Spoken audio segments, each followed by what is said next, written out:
Hello friends, welcome to complete course destination a way to make your path. जैसे कि हमने last Sunday classes में क्या किया था, हमने मल्टीप्लिकेशन शॉर्ट ट्रिक्स किए थे।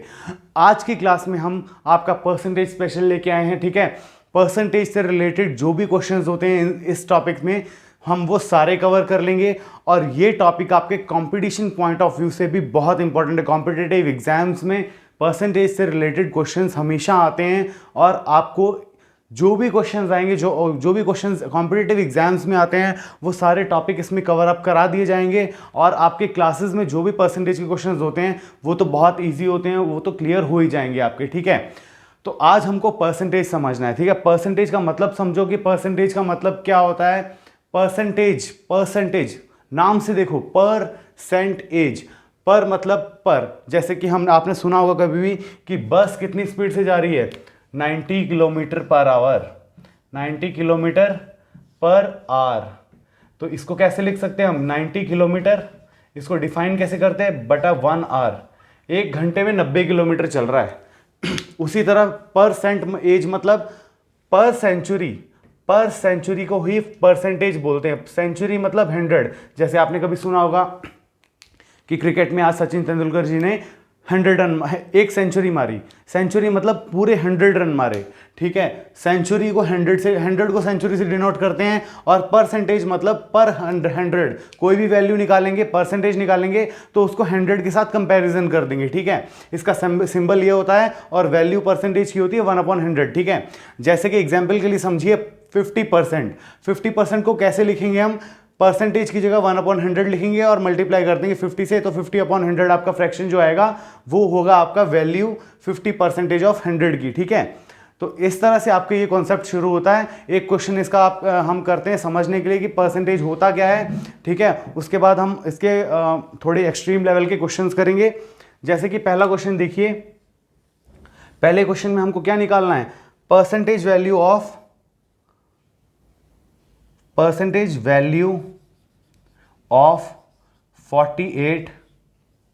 Out of 240। ठीक है, हमको क्या निकालना है, उसने बोला है कि 48 आपको वैल्यू दी हुई है आउट ऑफ 240, परसेंटेज में निकालो कि 48 कितने परसेंट हो जाएगा 240 का। एग्जाम्पल के तौर पे इसको हम ऐसे ले सकते हैं कि 240 के नंबर का आपका एग्जाम था, आपके आए 48 मार्क्स। अब आप ये कैलकुलेट करो कि आपके कितने परसेंट मार्क्स आए।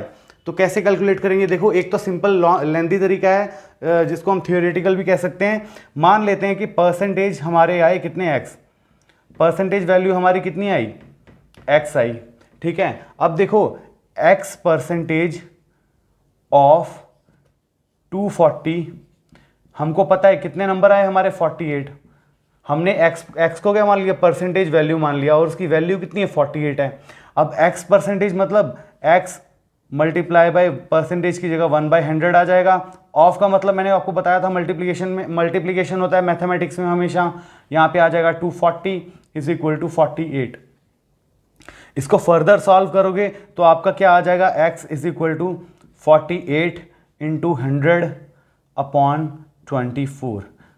डिवाइड करेंगे 24 2 ज़ा 48 और ये आ जाएगा 200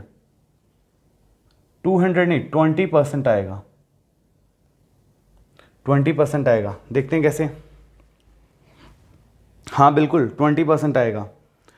24 2 ज़ा 48 हो जाएगा और 100 डिवाइड में उधर मल्टीप्लाई में, अच्छा ये 240 आएगा, यहाँ पे 24 नहीं आएगा 240 आएगा।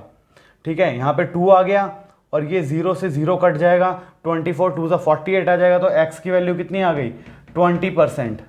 मतलब 48 नंबर अगर आपके आते हैं 240 में से तो आपके नंबर कितने आए हैं, 20% आए हैं। ठीक है, इस तरह से आपको ये कैलकुलेशन करनी होगी, इससे ज़्यादा कुछ भी नहीं है। इसका एक और क्वेश्चन करके देखते हैं, परसेंटेज से रिलेटेड ये क्वेश्चन करके देखते हैं। 50% of A number exceeds 20% of the same number by 46। देखो क्या बोल रहा है वो क्वेश्चन में। क्वेश्चन नंबर 2 आपका देखिए, 50% ऑफ ए नंबर, ठीक है, एक नंबर का 50% जो है वो एक्सीड कर रहा है कितना, 20% of 20% of the same number by 40 and 6। ठीक है, तो उसने पूछा है कि नंबर फाइंड आउट करो, find the number 50% of A number. पहली बात तो यहाँ पे अब आपको 50% ऑफ ए नंबर दिया है तो लेट कर लो, let the number is, number मान लो पहले, नंबर क्या है आपका, नंबर मान लेते हैं। ठीक है, तो लेट कर लेंगे क्या, देखो लेट द नंबर इज कितना हो गया, x नंबर मान लिया हमने मान लिया नंबर क्या है, नंबर है x। उसके बाद हमको फाइंड आउट तो क्या करना है, नंबर फाइंड करना है ना। तो 40% ऑफ x क्या बोला है उसने, 20% ऑफ द नंबर से एक्सीड कर रहा है 46। देखो 50% ऑफ नंबर क्या है x इज इक्वल टू क्या बोल रहा है, 20% ऑफ x प्लस 46 ज़्यादा है 20% से। मतलब अगर 50% एक नंबर का लेते हैं तो उसी नंबर के 20% से ज़्यादा है 46 नंबर ज़्यादा है 50% का। ठीक है, तो कैसे निकालेंगे, 50 मल्टीप्लाई बाय 1/100 ऑफ, मतलब multiply x is equal to, यहाँ पे आ जाएगा 20 multiply by x divide by 100 plus 46। इससे ज़्यादा कुछ भी नहीं है इसमें। यहाँ पे मल्टीप्लाई करेंगे तो 50x आ जाएगा, यहाँ पे डिवाइड बाय 100 हो जाएगा, यहाँ पे आ जाएगा 20x डिवाइड बाय 100 प्लस 46। तो 20x को इस साइड ले आओ, ये आ जाएगा 50x minus 20x upon 100 is equal to 46। तो ये कट जाएगा, आपका आ जाएगा 30x upon 100 is equal to 46। तो x की वैल्यू क्या आ जाएगी आपकी, 46 इंटू 100 अपॉन 30। ये आपकी वैल्यू क्या आ गई, नंबर की वैल्यू आ गई। इसकी वैल्यू निकालेंगे तो 460 डिवाइड बाई 3। ठीक है, इसको मल्टीप्लाई करो, डिवाइड करोगे तो आपका आंसर आ जाएगा, डिवाइड करेंगे 3 1 ज़ा 3, 3 5 ज़ा 15, 3 3 ज़ा 9.33। ये आपका आंसर आ जाएगा। आपकी x की वैल्यू कितनी थी, 153.33 वैल्यू थी, जो आपकी वैल्यू इसमें आई है। ठीक है, समझ गए आप कैसे करना था ये क्वेश्चन, बिल्कुल इस तरह से आपका ये आंसर निकल गया। ये आपकी आ गई x की वैल्यू, कैसे आई वो आपको पता लग गया। इसके बाद एक और क्वेश्चन देखते हैं।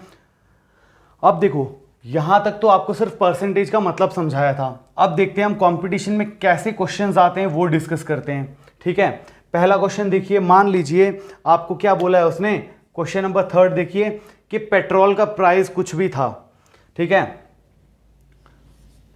प्राइस जो था पेट्रोल का वो हमको नहीं पता है, वो क्या हुआ है, बढ़ गया है मतलब ऐसे बढ़ गया है, प्राइस बढ़ा है कितना, 25% प्राइस बढ़ गया है। याद रखना प्राइस पहले से बढ़ गया है 25%, हमको पहले का प्राइस बिल्कुल नहीं पता है, पहले से 25% बढ़ गया है। और एक आदमी है, नाम मान लो उसका नाम है राकेश पेट्रोल पहले डलवाता था, मान लो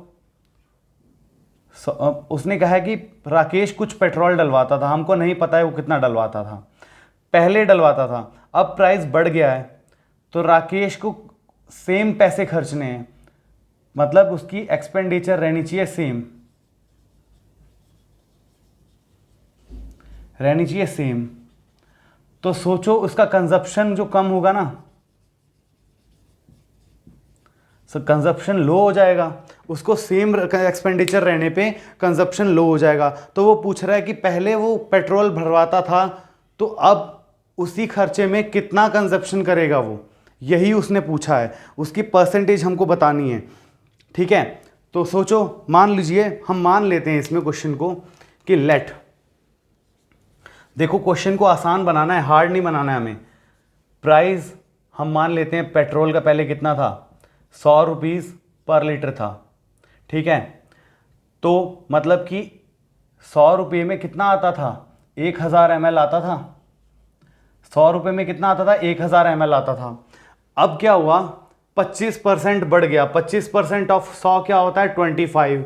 अब पेट्रोल हो गया है 125 रुपये पर लीटर, ठीक है। उसको खर्चना कितना है, उसको खर्चना है 100 रुपये ही खर्चना है राकेश को। पहले भी 100 रुपये खर्चता था, अब भी 100 रुपये खर्चेगा। वो पूछ रहा है कि उसकी कंजप्शन क्या होगी, अभी की उसकी कंजप्शन कम हुई है तो कितनी कम हुई है, वही पूछना है, उसने यही बताना है हमको, ठीक है।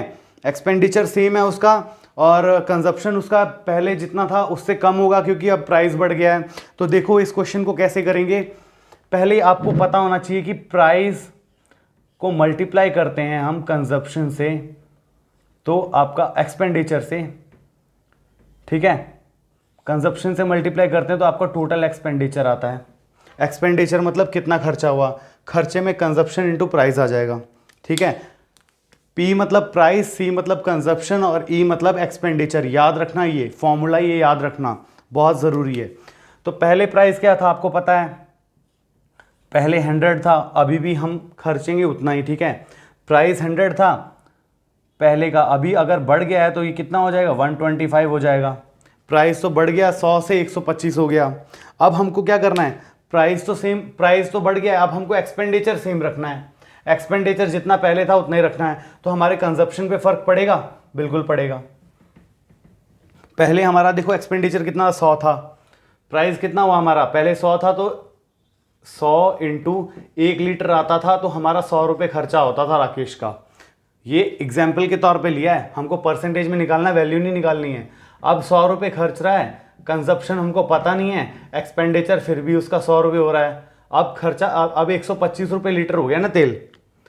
अब तो देखो कंजप्शन की वैल्यू क्या आ जाएगी, 100 अपॉन 125, डिवाइड करेंगे इसको, 25 5 125, 25 4 100, 4/5 मतलब 0.8।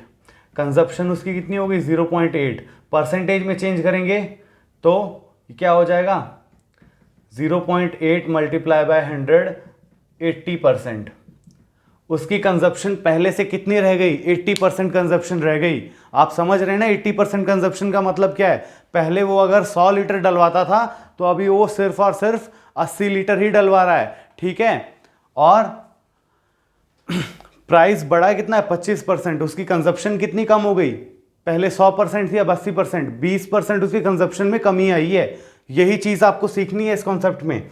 इसके बाद नेक्स्ट कॉन्सेप्ट करते हैं, एक और क्वेश्चन करते हैं। Total number of students in A school increases by 20%।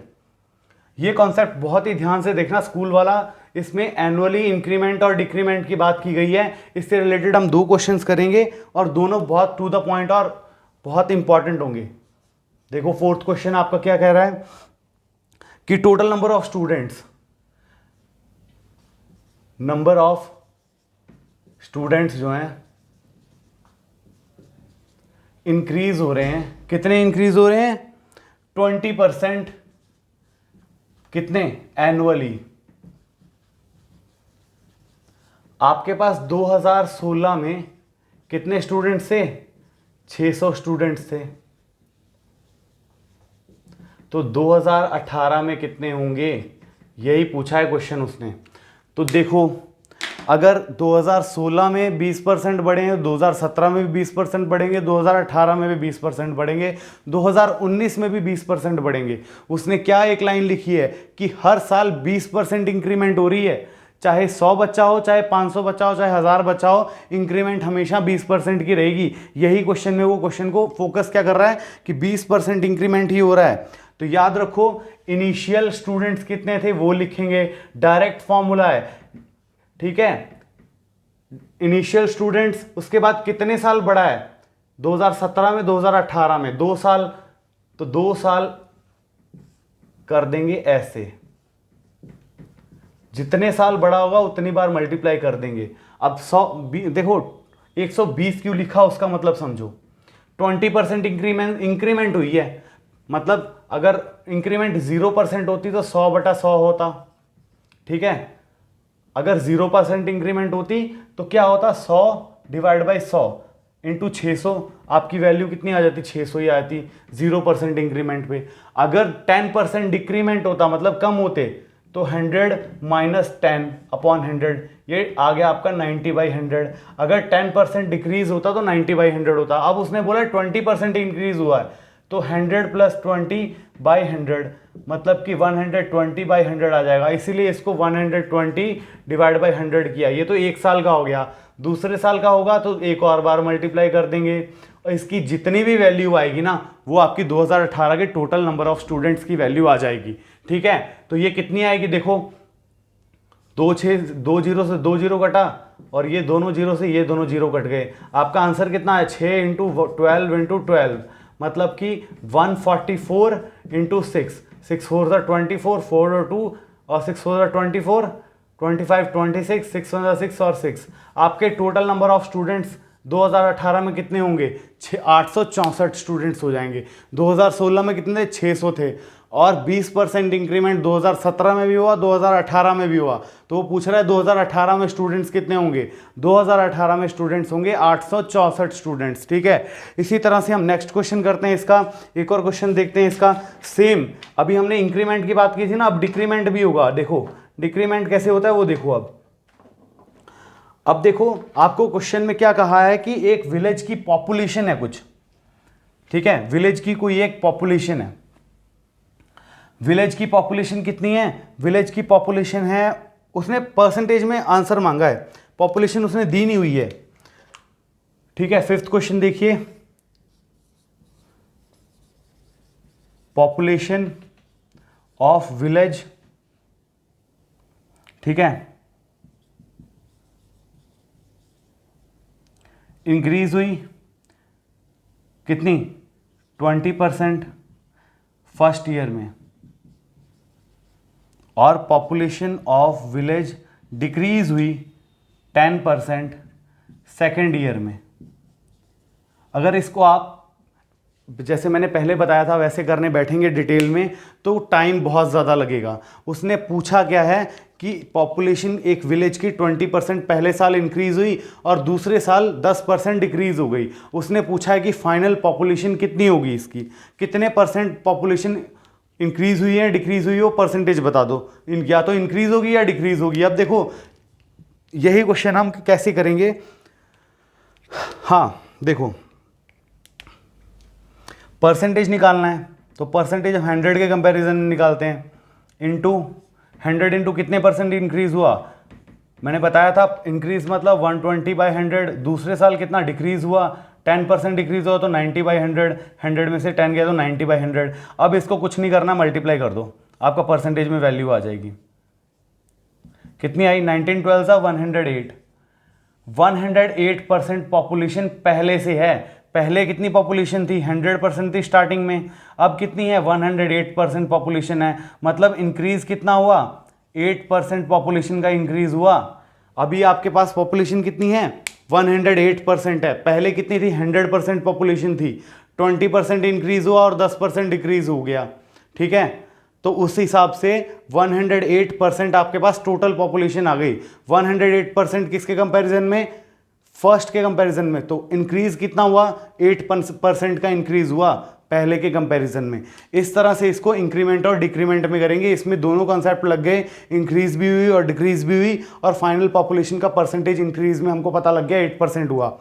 इसी के साथ हम एक नेक्स्ट क्वेश्चन करते हैं। और इसमें क्या है, इसमें देखो अभी तक हमने कॉन्सेप्ट बेस्ड क्वेश्चन किए थे, अब आपको थोड़ा सा IQ लेवल टाइप क्वेश्चन आएगा जिसमें आपको थोड़ा सा अपना दिमाग यूज करना पड़ेगा। देखते हैं वो क्वेश्चन कैसे करेंगे।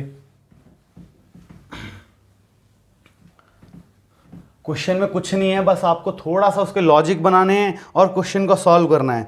जैसे कि क्वेश्चन में क्या कह रहा है कि दो स्टूडेंट्स हैं, एक है स्टूडेंट नंबर A और एक है student number B। A student के मार्क्स कितने आए हैं, 45%। 45% मार्क्स आए हैं टोटल मार्क्स के। ठीक है, अगर 45% मार्क्स आए ना, साथ में उसने एक और चीज बताई है कि 45% मार्क्स आए हैं, लेकिन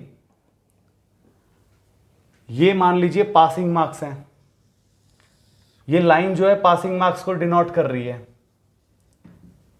पास मार्क्स। ठीक है, इससे नीचे गया तो फेल होगा और इससे ऊपर गया तो पास होगा। यहाँ पे है पास और ये है फेल। उसके 45% मार्क्स आए और पासिंग मार्क्स से कितने नंबर ज़्यादा हैं? पासिंग मार्क्स से 25 नंबर ज़्यादा हैं ए के। और बी का उसने क्या कहा है, उसके आए हैं 30% मार्क्स, जो कि वो फेल हो गया है। और फेल कितने नंबरों से हुआ है? वो फेल हुआ है 50 मार्क्स, 50 नंबरों से फेल हुआ है। ए तो पास हो गया, बी फेल हो गया। अब 45% मार्क्स हैं, उसके 30% मार्क्स हैं, तो हमको निकालना क्या है इसमें? हमको निकालना है टोटल नंबर ऑफ मार्क्स। तो देखो दोनों में परसेंटेज का फर्क कितना है? ए की वैल्यू कितनी है? ए की आए हैं 45% मार्क्स। बी की वैल्यू कितनी है? बी के आए हैं 30% मार्क्स। दोनों पे परसेंटेज का डिफरेंस कितना है? इसके पास से कितने ज़्यादा हैं? 25 ज़्यादा हैं। इसके फेल पास से कितने कम है? 50 नंबर कम है। दोनों में परसेंटेज का कितना फ़र्क है? 15%। किसके बराबर है वो? टोटल 75 मार्क्स के बराबर है। मतलब कि आपका क्या वैल्यू आ गया? 15% की वैल्यू 75 मार्क्स है, तो 1% की वैल्यू कितनी आ जाएगी? 75/15, जिसको डिवाइड करेंगे आपकी वैल्यू आ जाएगी 5। 1% की वैल्यू है 5, तो 100% की वैल्यू कितनी हो जाएगी? 500। था इजी कॉन्सेप्ट, कुछ भी नहीं करना था। क्या किया हमने? उसने क्या बोला है कि 45% मार्क्स हैं ए के, हमको टोटल मार्क्स नहीं पता है। बी के वैल्यू, बी के नंबर कितने आए? 30% मार्क्स आए। अब बी फेल हो गया और ए पास हो गया। उसने कहा है कि एक पासिंग लाइन बना दो। उसने कहा है कि पासिंग लाइन से 25 नंबर ज़्यादा आए हैं ए के और बी के 50 नंबर पास से कम आए हैं। तो दोनों में डिफरेंस कितना है? 30 और 45 में 15% का फर्क है। और 15% का वैल्यू कितने नंबर्स को डिनोट कर रहा है? 25 और 50, 75 नंबर के बराबर है 15%। तो 15% अगर 75 नंबर के बराबर है तो 1% 5 नंबरों के बराबर हो गया। अगर 1% 5 नंबरों के बराबर है तो 100% 500 नंबर के बराबर हो जाएगा। तो टोटल मार्क्स कितने नंबर का पेपर था? टोटल कितने नंबर का पेपर था? टोटल 500 नंबर का पेपर था। ये हमको बस यही फाइंड आउट करना है इस क्वेश्चन में। ये क्वेश्चन में आपको डायरेक्ट आंसर आएंगे। आपको कुछ भी ऐसे करने की जरूरत नहीं, जैसे हमने पहले कॉन्सेप्ट में किया था, डिवाइड किया 100 से, मल्टीप्लाई किया फर्स्ट ईयर का, सेकंड ईयर का, थर्ड ईयर का। इसमें कुछ नहीं करना है, बस आपको परसेंटेज की वैल्यू 1% की वैल्यू निकाली, 100% की वैल्यू निकाल देनी है, इजीली कॉन्सेप्ट सॉल्व हो जाएगा। इसके बाद देखिए आपका एक बहुत ही इंपॉर्टेंट क्वेश्चन है इसमें, ठीक है, जो एग्जाम पॉइंट ऑफ व्यू से बहुत ही ज्यादा इंपॉर्टेंट है। क्वेश्चन में क्या कह रहा है वो? एक्सपेंडिचर का है कि एक आदमी है, उसकी कुछ इनकम है, हमको नहीं पता है उसकी इनकम कितनी है, ठीक है। क्वेश्चन क्या कह रहा है देखो, कि एक आदमी है, वो अपनी पूरी कमाई का 20% स्पेंड कितना करता है? 20% of income on house rent. HR लिख दे रहा हूं हाउस रेंट को, ठीक है। और फिर उसके बाद खर्च कितना करता है? 10%। 10%, ये स्टेटमेंट को ध्यान से पढ़ना, ऑफ रिमेनिंग अमाउंट। रिमेनिंग कितने पे खर्च, किस पे खर्च करता है? क्लोथ्स पे। फिर उसके बाद वापस से कितना खर्च करता है? 25%। किसका? Remaining, of remaining. किस पे खर्च करता है वो? फूड पे। और वो बंदा सेव कितना कर रहा है? उसकी सेविंग्स कितनी है? सेविंग्स है उसकी 2700 रुपीज। आपको फाइंड आउट करनी है उसकी सैलरी। आपको क्वेश्चन कैसे पूछा होगा, उससे आप क्वेश्चन में लिखा होगा कि कोई एक बंदा है, वो अपनी सैलरी का 20% हाउस रेंट पे खर्च रहा है, बची हुई अमाउंट का 10% क्लोथ्स पे खर्च रहा है, उससे बची हुई अमाउंट का 25% फूड पे खर्च रहा है, और आखिर में वो 2700 रुपये बचा रहा है। उसकी हमको टोटल सैलरी निकालनी है। तो देखो इस कॉन्सेप्ट को कैसे सॉल्व करते हैं, आपको ज़्यादा दिमाग लगाने की ज़रूरत नहीं है, और कोई कैलकुलेशन, देखो मैथ्स का मतलब सिर्फ कैलकुलेशन नहीं होता है, उसके कॉन्सेप्ट को अच्छी तरह समझना होता है। कॉन्सेप्ट को कैसे समझ लेंगे? देखो हमको उसने इनकम तो बताई नहीं है, तो हम मान लेते हैं उसकी इनकम है 100, क्योंकि 100 का भाग करना हमारे लिए आसान है। 100 का 20%, मतलब ये तो हो गया 20%। बचा कितना फिर, आर मतलब रिमेनिंग, रिमेनिंग ले लिख रहा हूँ, ये आप खुद ही समझ लो। ये ज़्यादा नीचे आ जाएगा तो बच जाएगा कितना, 80 बच जाएगा। 20% किस पे खर्च किया, HR पे खर्च किया, हाउस रेंट पे। उसके बाद 80 का भी 10% खर्च कर रहा है, 80 का 10% हो गया। 10% ऑफ 80 कितना होता है, 10% ऑफ 80 ये हो जाता है 8, ठीक है। 10% ये होता है, यहाँ पे परसेंटेज यहाँ पे एरो में लिख रहा हूँ। 20% खर्च किया, 20 रुपीज़ HR को दिए, ये है 100 रुपये उसकी कमाई है।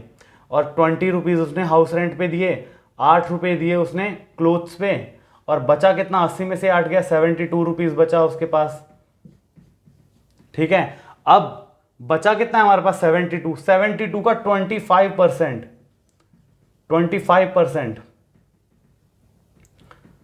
72 का भी 25% वो खाने पे खर्च कर रहा है। अब 25% ऑफ 72 कितना होता है, 72 का 50% हो जाएगा 36, ठीक है। और 36 का फिर 50% हो जाएगा कितना आपका, 18। मतलब 18 रुपये वो खर्च कर रहा है खाने पे, फूड पे। ये तो था आपका क्लोथ्स पे। और बचा कितना उसके पास, 72 में से 18 माइनस किए तो कितना बचा, 8 9 10 11 12 4, और 7 में से 2, 6 में से 1 गया तो 5। 54 रुपीज़ उसकी सेविंग हुई। पर उसने हमको बताया कि उसकी सेविंग्स तो है 2700 रुपीज़, मतलब कि 54 की वैल्यू है 2700, मतलब कि 1 की वैल्यू कितनी आ गई, 2700 डिवाइड बाय 54, तो 100 की वैल्यू क्या आ जाएगी, 2700 इंटू 100 अपॉन 54। तो 27 को डिवाइड करेंगे तो 2 से डिवाइड हो जाएगा, यहाँ पे आ जाएगा आपका 100, और 2 से फिर से डिवाइड करेंगे तो आ जाएगा 50। तो उसकी टोटल इनकम कितनी हो गई, 5000 रुपये। कैसे निकाला देखो, फिर से कॉन्सेप्ट को समझो। हमने मान लिया उसकी इनकम है 100 रुपये, 20% घर पे खर्च कर देता है, बचता है 80%। 80% का 10% वो क्लोथ्स पे लगा देता है, 80% का 10% होता है 8, तो बचा कितना, 72 रुपीज़। 72 का भी वो 25% खर्च कर देता है खाने पे, तो 18 रुपये बनता है 25%, बचा 75% जो कि 54 रुपीज़ है, और 54 रुपीज़ उसकी सेविंग है। उन्होंने बताया है कि सेविंग है 2700 रुपये, तो 54 की वैल्यू आ गई 2700 रुपये। एक की वैल्यू कितनी आएगी, 2700 बाई 54, और हमको निकालनी है उसकी सैलरी। अब सैलरी निकालनी है तो 100% कर दो इसी का, तो आपकी टोटल उसकी सैलरी आ जाएगी। इसी के साथ आपके परसेंटेज के मैक्सिमम कॉन्सेप्ट्स क्लियर हो जाते हैं, जो एग्जाम पॉइंट ऑफ व्यू से बहुत ही इंपॉर्टेंट हैं, ठीक है। इससे ज़्यादा और ज़्यादा कॉन्सेप्ट बिल्कुल भी नहीं होंगे, इससे ज़्यादा डीप आपको घुसना भी नहीं है। वैल्यू ढूंढनी है, और हमेशा याद रखना, परसेंटेज हो, नंबर हो, एवरेज हो, 100 को हमेशा याद रखना। कंपैरिजन हमेशा 100 से करना, आपके लिए बहुत आसान रहेगा। जिसकी आप कैलकुलेशन कर सकते हो ना, वो आसान जल्दी हो जाता है, क्वेश्चन भी जल्दी सॉल्व होता है, आपको भी आसान लगता है, ठीक है। तो इसी तरह हम नेक्स्ट संडे स्पेशल में भी कुछ इसी तरह का इंटरेस्टिंग टॉपिक लेके आएंगे। जैसे कि परसेंटेज हमने पढ़ा, परसेंटेज को अच्छी तरह पढ़ लिया, 100 की वैल्यू याद रखनी है आपको, इससे बाहर कुछ नहीं जाएगा, 100 से ही सारे कॉन्सेप्ट आके सॉल्व हो जाएंगे, ठीक है। तो मिलते हैं आपको अगली क्लास में, अगले संडे स्पेशल में एक और स्पेशल क्लास के साथ, ठीक है। तब तक के लिए अलविदा, thank you and have a nice day.